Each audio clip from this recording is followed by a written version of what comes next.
We advise the opinions and views of the hosts and guests do not reflect those of the station.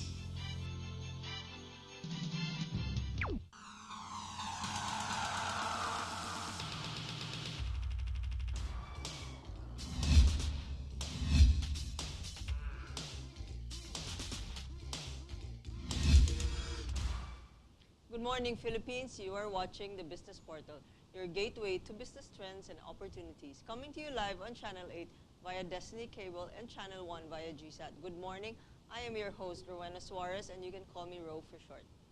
Our segment, Investment Academy, talks about the different ways to increase investment capacity, financial literacy, and awareness. Investment Academy will show Filipinos not only how to make money, but also how to create wealth. Great Wednesday to you, our dear viewers. It's raining outside, and so let's start the show with our Just Ask Crow portion. From Kathy of Quezon City, given that Christmas is approaching, in what ways can we reduce spending? Again, given that Christmas is fast approaching, in what ways can we reduce spending? Okay, that's actually a very good question now that it's the holiday season. What you can do is actually have a budget for your spendings this Christmas. If you have a budget for parties, if you have a budget for gifts, you have to have a budget, and you have to actually look at your savings and what you can actually spare. And of course, the bonus is coming, the 13th month is coming.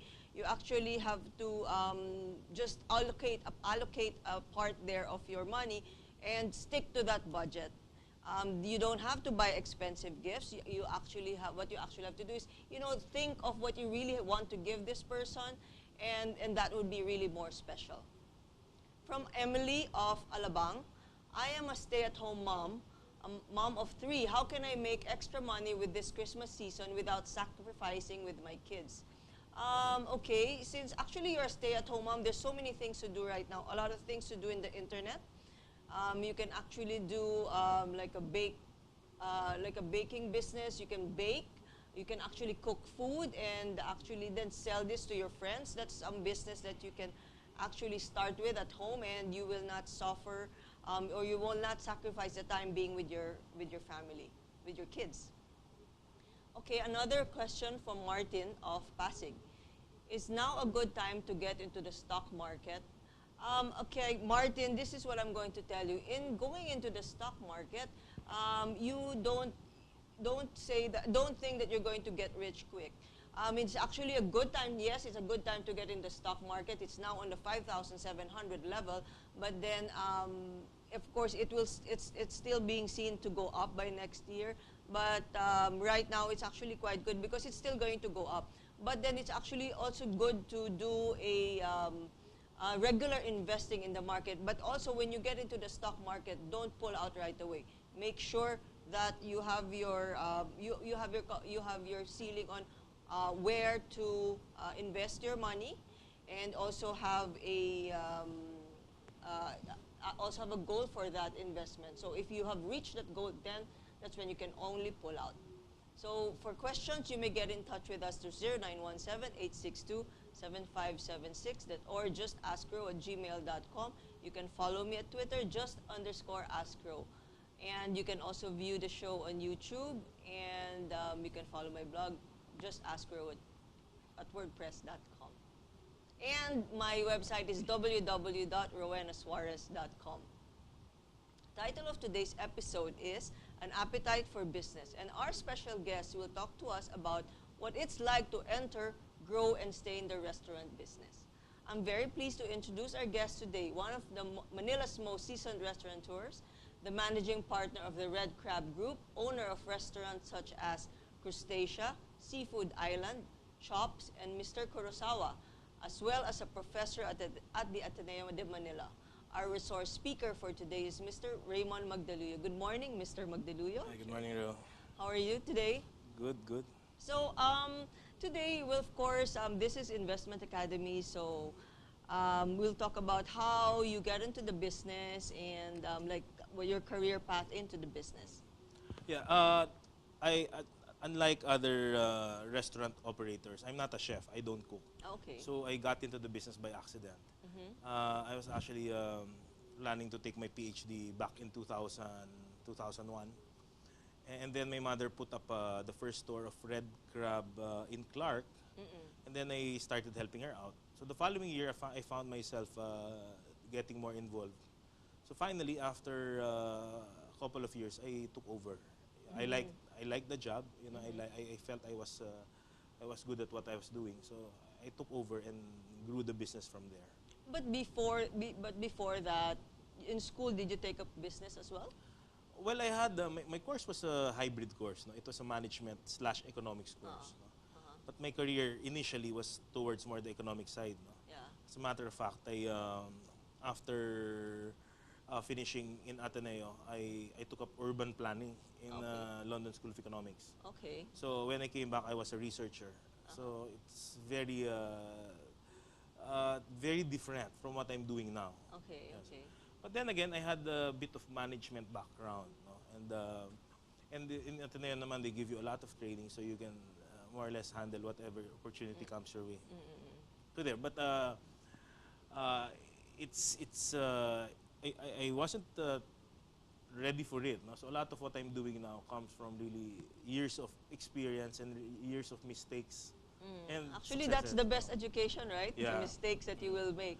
But in 2002, Yeah. there was this program in AIM, which is now housed in Ateneo, the Masters in Entrepreneurship program. Yeah. No? So I worked in AIM for 3 years as a researcher. So while they were making the course, the Masters Entrepreneurship course, so I was there. So I decided when I got out of AIM, I decided to re-enter as a student. No? So I took up the Masters Entrepreneurship course, which basically gave me a better framework of handling the business. No? So I got, in a sense, more entrepreneurial, especially my classmates were all entrepreneurs. Okay. And you said that you helped your mother, and then from there you liked what you did, and then so how has the business grown since then? Well, now we started with my mother concept is still the Red Crab. No? But Red Crab is now called Red Crab Alimango House. Our target market, basically, we're one of the top of mind restaurants for balikbayans and tourists. No? So we want to create like the Alimango House experience, no? Filipino yet international. But from there, the business has grown to different homegrown concepts. No? So, for example, one concept we're really expanding is Blackbeard Seafood Island, which is a family grill, no? Yeah. Which is a family seafood grill, and we're approaching the 30-store mark next year. No? 30-store mark from Baguio all the way to General Santos. So it's one of the concepts where Blackbeard Seafood Island. It's Seafood Island. Okay. So it's a seafood grill concept. Then I'm also part of a group of Japanese restaurants, Sumo-sam. The Sumo-sam group of Japanese restaurants. No? So I'm partners with Marvin Agustin, the I was gonna actor, say, that's what I heard. Yeah, and Ricky Laudico, one of our. So we're three people. Is that Chef Laudico? No, so it's cousin of Chef Rolando okay. Laudico.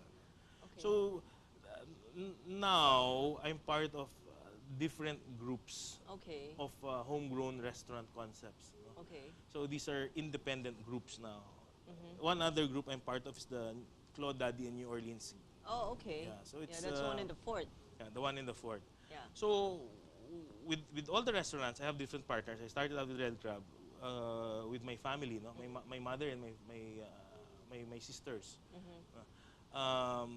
So the Red Crab is still very much like a family corporation, no? But I'm also part of Seafood Island, which is, since it's a multi-unit operation, I have a lot of partners. Then Claude Daddy in New Orleans is with a group of Moray Hertz. Moray Hertz is the original owner of New Orleans, 1985. Okay. So it's So actually it's like we reviving the resurrected, yeah. business, no? And then of course the Japanese restaurants.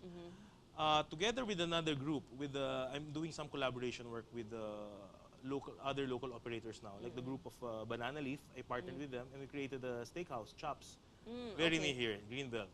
So we're expanding Chops we're adding a couple of branches. Mm-hmm. So with that group, so that's a different group, no? Yeah.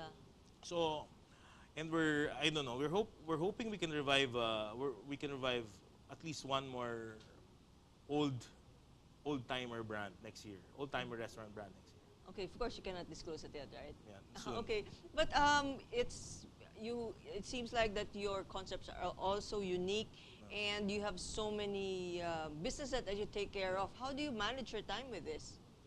Um, so now I don't have any. You know, I'm not as young as before. When I started, I was 25. You know, I was Yeah. just a few years out of college.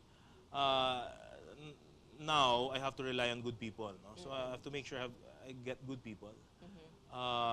We try to get a mix of two types of people. No? First, people who have the education. Yeah, people who have basic marketing, basic finance skills. No? And the other type of person who has the experience. Yeah. And normally, whether it's front of the house, whether it's back of the house, or the admin side, you need the mix of two types of people. Yeah. Like for example, in the kitchen, you need people who graduated from culinary training, no? Whether Yeah. from the Philippines or abroad. And you also need people who have the experience, no? The years, who can give you the taste. Same thing with management. No? So I rely on people who were before waiters, busboys. No? They have now they're street smart and they know how to handle operations. I also rely on people. I try to, as much as possible, get a couple of people who have higher management training, no? Higher marketing training. Because I have to talk to them about branding. I have to talk to them about positioning. So you would say that of course with the business you invest in the Yeah. concept and everything, and a big part of it also is investing on the people that you have. Yes. Do you also make them go into training and additional seminars to to Most be better at their job? most of the training we do is outsourced. No? So we rely on groups to provide training. No? But basically, what we try to do is we try to expose our key people, no? By making them. I think one of the best education you can give them is traveling. Okay. No? So what you try to do is, as much as we can, we try to take our people outside the country, or in outside Metro Manila, to see what's out there, to benchmark, to see where's Japanese food going, where's seafood dining going, There's the grill. yeah, The where's grill the concept going. or what's the template of a steakhouse, right? So when we were forming the steakhouse, we had to look for the top benchmarks. No? So I had to take a team all the way to Chicago. For me, Chicago is like the capital, the steakhouse capital of the world. It's where all the major steakhouses were born. Yes, yes, yes. So, so you have unique concepts, and then I've seen some of the restaurants, and you have very good aesthetics around the restaurants. So, where did this come from? This also comes from you. That's a good question. No? A lot of our concepts, most of our concepts are homegrown, Yeah. original concepts, Yeah. no. And we're competing with mostly foreign franchises now, no. And there's a deluge of foreign brands coming in, and we have to compete with limited resources, no. So one of the challenge for us is how to come up with nice design given our limited budget, no. So we have a team of architects, a few in-house, but mostly external architects who help us come up with design which won't cost arm and a leg. Yeah. You know? Yeah. So it's different because it's different when you're having a house design and you're having a restaurant design. No? Because in a restaurant, usually you only have, especially when you're in a mall, at least it's not 10 years, 20 years. No? They give you a few years. And you have to be able to build something which you will eventually renovate after 3 years. Oh, I see. Okay, my next question would be, you said that, there's all these foreign Yeah. concepts coming in. How do you differentiate yourself from them? And what would make the Filipino choose you better than them? We have to take a break, and we'll see. So for questions, you may get in touch with us at 0917-862-7576 or just askgrow@gmail.com. We need to take a break, and we'll see you in a few minutes.